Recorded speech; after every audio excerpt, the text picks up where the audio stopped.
Please, thank you. I have to start off by saying thank you to the City Club and also to Cleveland Clinic, to Mr. Dan Malthrop and Dr. Bradley. Thank you so much for inviting me here. For people who are like myself, who are speakers, some of you may not know this, but for us, the City Club is one of the pinnacle places in the world to speak. And for me to be invited here today and now be listed with the list of luminaries that I read last night who have spoken before me, I can't tell you thank you enough for this opportunity to be here. This is really something that may be important to me, to you. Believe me, it is. So thank you. Mr. Moultrie was actually correct. I started thinking about this speech when you guys called me. And when, the Cleveland Clinic called and said, Montel, will you come and speak to the Cleveland Club, to the City Club? I said, yeah. And as I looked at the list and I started noticing and recognizing the people who had spoken before me, I recognized that every one of them who has come here has probably decided to pick the issue of the day. And then they were going to elucidate that for you and talk about it, bring you up to speed, and you'd all walk away being a little bit better educated and being able to converse about that single issue. I started thinking about what I'm going to talk about today, and I started thinking about what issues should I talk about? What's issues facing America? Really? Let's start. How about I talk about Russia? How about I talk about North Korea? How about I talk about Pakistan, Afghanistan? How about I talk about Iran, Iraq? How about I talk about the Middle East, the Middle East, the Middle East? How about I talk about ISIS? How about I talk about the Middle East some more? How about I talk about Somalia? How about I talk about Sudan? How about I talk about, let's bring it home. How about I talk about immigration? How about I talk about lack of health care? How about I talk about disparity between employment and payment? How about I talk about racism, sexism? Which issue do I talk about today? And as I thought about it, I said, maybe what I could do is take this opportunity to use this prestigious organization to help see if we can spark some conversation in America that is completely missing in our now reality-based society. And what I mean by a reality-based society is I'm talking from the top down, from the president to Congress to the Senate to our elected officials to, in some ways, and I'm not going to say and point fingers at anyone at the Cleveland Clinic, but some of our doctors and some of our administrators. I mean, when I started really, really thinking about how am I going to see if I can spark some conversation, then I should talk about the issues that are near and dearest to my heart. And those are the issues of health care.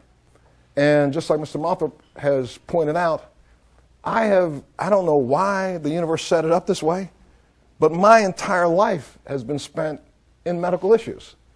And as I look back at it, I can recognize, let me tell you, when I was a child, my mother used to say, it's really crazy, they literally had a room for me in the hospital in Baltimore. I went to the hospital for something stupid, I'm telling you, sometimes once a week. Here's Montel. I'm the kid who ran with a stick in his mouth. Boom, fall down, almost punch him through the back of his throat. I'm the kid who all the other kids in the neighborhood used to like me because I fell down good. So if they pushed me, it was always going to be dramatic. So therefore, the blood, other stuff, push one hell. Okay? I grew up in an area of the country, Baltimore, and was born and raised in the poorest area of Baltimore, which is called Cherry Hill, which was an area of the first hazardous cleanup site. When we put together the cleanup site money, was to clean up Bethlehem Steel. I was born and raised about 4 blocks from Bethlehem Steel. The city dump was less than a block away from my house. When I was a child, the older kids used to make us run through the trash at the front to see if we could chase some of the rats out so they could shoot them with BB guns. I wonder now why I have MS. Okay? We'll go back to that in a minute. So as I looked at my life, as I grew up, as a kid, high school, broke arm, did this, I was always breaking something, okay? Going to the military, breaking something. When I went in the military, though, as soon as I went in the Naval Academy, started to realize that there were some things that had happened in my earlier development that, I wasn't going to get away from. And though we identified the fact that I was diagnosed with MS in the year 2000, I should have been diagnosed with MS in the year 1979 at the United States Naval Academy, because that's where I had my first bout, clearly shown. But because at the time I was a 6 foot tall African American male weighing about 220 pounds, I was a professor, I was a bodybuilder, a weightlifter. I go to see the doctor. It's impossible for me to have MS. Couldn't have it. So only back then, MS was a disease that was only diagnosed of Caucasian women of Northern European descent. It wasn't until Richard Pryor was diagnosed that somebody started to think that, oh, maybe this happens in other places, even though the world already knew it. So my MS started back then. I was misdiagnosed for 20 years. It wasn't until 2000 that a doctor finally diagnosed me correctly. Now, so I'm dealing with that issue, and I'm going to tell you it was tough. When I was first diagnosed, I believed all the things that was written about this disease and believed them, took them to heart. I went up online, started studying. Well, first thing I found out that African American males with MS, we are the worst group, period. I have right now automatically a 15% reduction in my life expectancy. 15%. And if I believe the hype about that, that means that if with my 15% reduction in my overall lifetime expectancy, right now African American males have a lifetime expectancy of somebody, depends on which report you mean, either 70 or 71. A couple of them are saying 69. So if it's 69, oh God, I'm not going to buy that one. Let's go 70, 71. Take away 15% of 70, 71, that's about 10 years. That means that 71, that means 61. I'm 58. That means I'm supposed to die in 3 years because I have MS.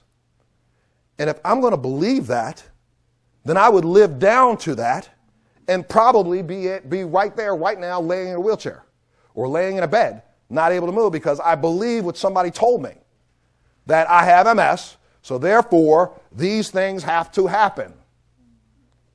And I'm going to tell you, I started figuring out that maybe somebody's not telling the truth completely about this whole issue about how can we individually impact the way we feel. So,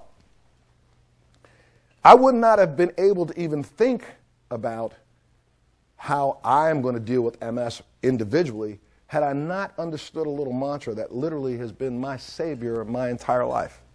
And that is what is on that paper there in front of you, which is the title of my speech. It's really not the title, but the title. And it says, who owns the definition of who you are?